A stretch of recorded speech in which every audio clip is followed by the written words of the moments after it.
affairs. Panig sa katotohanan. Panig sa bayan.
Petsa 5 sa Agosto tuig 2013, alas 6:25 sa buntag, Philippine Standard Time, busa bangon-bangon na. Ugtungan natong sugaton ng adlawng Lunes o gusa ka maayong buntag, Mindanao. Siyempre mga kapamilya, kinahanglan lagsik-lagsik ta sa atong pagsugod sa atong simana ug kinahanglan nga andam ta sa pagatubang sa atong usa ka simana nga trabaho na sab. Pero sugdan nato good news ang atong simana kay gisugdan sab sa pagsayaw og Zumba sa mga doktor ug staff sa Southern Philippines Medical Center ang pag-abli sa National Hospital Week celebration kagahapon.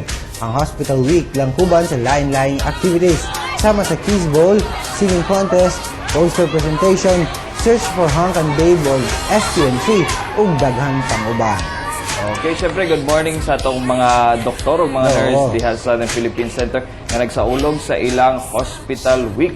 O syempre, weather watch sa tama kapamilya karong buntag pa lang o kaganin ang kadlawon pa gyud. Nakasinati na ta og pag-ulan-ulan dinhi sa Davao Region ug syempre tungod kana kay dunay low pressure area diha sa western part sa Dumaguete City ug gikatakdang magdala kini og mas kusog pa nga ulan dinhi sa Davao Region og sa kasikbit nga mga areas diha sa Visayas area. Og syempre kining low pressure area kung posibleng ma-develop kini ngadto sa tropical depression o sa gitawag natong bagyo, posibleng tawagon kini nga si Bagyong Kiko. Pero unta low pressure lang kini, dili na kini mo develop og bagyo pa.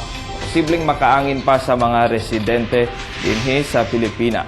Yan. Pero syempre mga kapamilya, Hernal, no? Dili gihapon ta kinahanglan mo kumpiyansa, magdala og mga rain gears, ug galing daghan ta og kanang lakaw karong adlaw aron nga dili ta madilatan. Pero syempre dugang good news mga kapamilya, ug syempre mayong tanggarbo sa mga pulis sa Davao City kay gipasidunggan ay pasidunggan pa lang. Ang ato ang hepe dinhi sa Davao City Police Office nga si Senior Superintendent Ronald De La Rosa. Unsa kini nga pasidungog niya? Siyempre, tagaan siya og award isip Best Police Commission Officer karong tuiga. O gadawaton ni De La Rosa ang award ato sa pagsaulog sa ika-112 Police Service Anniversary karong Agosto 8 diha sa Campo Crame. Oo, sa akong naibawanil, murag second time na niya ninadawat, no?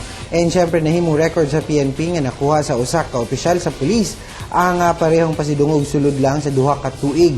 Nakita sa Campo Crame ang trabaho ni De La Rosa sama sa pagpitol sa mga tigtulak og shabu og droga o ginaduling mga droga pinaagi sa Oplan, Tokhang og Taphang. Okay, syempre usasab sa mga highlights na nga nahimo ni De La Rosa ang katong pagdakop ni Muhammad Nur Fikri bin Abdul Kahar nga usa ka gituang terorista sa posibleng mamomba din sa syudad sa Davao ug ang pagmanage ni De La Rosa sa standoff sa DSWD office nga gisulong sa mga nagpailang biktima sa Bagyong Pablo nga nang ransak og mga relief goods. Ug syempre katong baguhay lang syempre accomplishment sa mga pulis katong pagpatay sa mga sa mga allegedly mga kidnap for ransom group.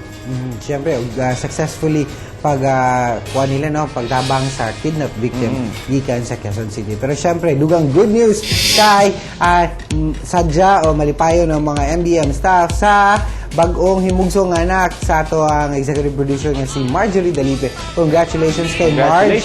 O bagong nanganak, no? Baby boy. Healthy baby boy. Pero syempre, samtang bata pa daw. Samtang bata pa, let's talk about bata panel.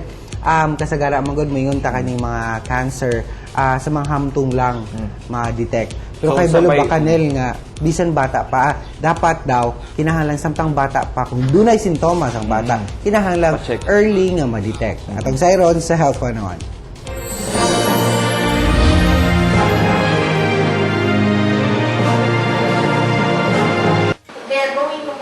3 anyos pa lang ang bata nga si Junjun. Nadiskubrehan na kini nga dunay cancer. Busa, nabalaka ang apuhan ni ining si Victorica. Sanglit, wala sila kwarta nga pangtambal. Edad siya og tulo ka tuig, tapos November pag yun to nga bulan nagdako ang iyang tiyan. Unya mga tulo siya ka adlaw among gipa-check up siya sa regional sa hospital. Dito na mo na discoveryhan nga sabi ng doktor tumor daw ang iyang sakit. Apan, mapasalamaton gihapon si Nanay Victorica kaysa yun nilang nakita ang maong sakit sa bata. Mayo naman ang iyang pamati, wala naman siya gibati. Kuha naman siya ni Dokme, check up, ana. Pero may kimo pa kansa. Ang cancer, ilang usa ka delikadong sakit.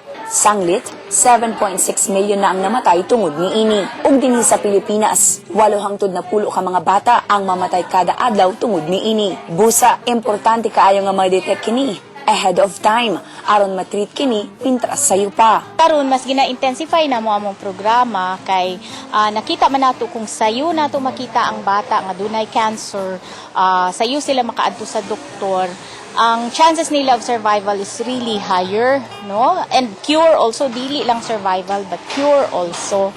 Usasab sa mga supporters ni ini, mao ang kanhing mayor sa Davao City nga si Attorney Inday Sara Duterte Carpio.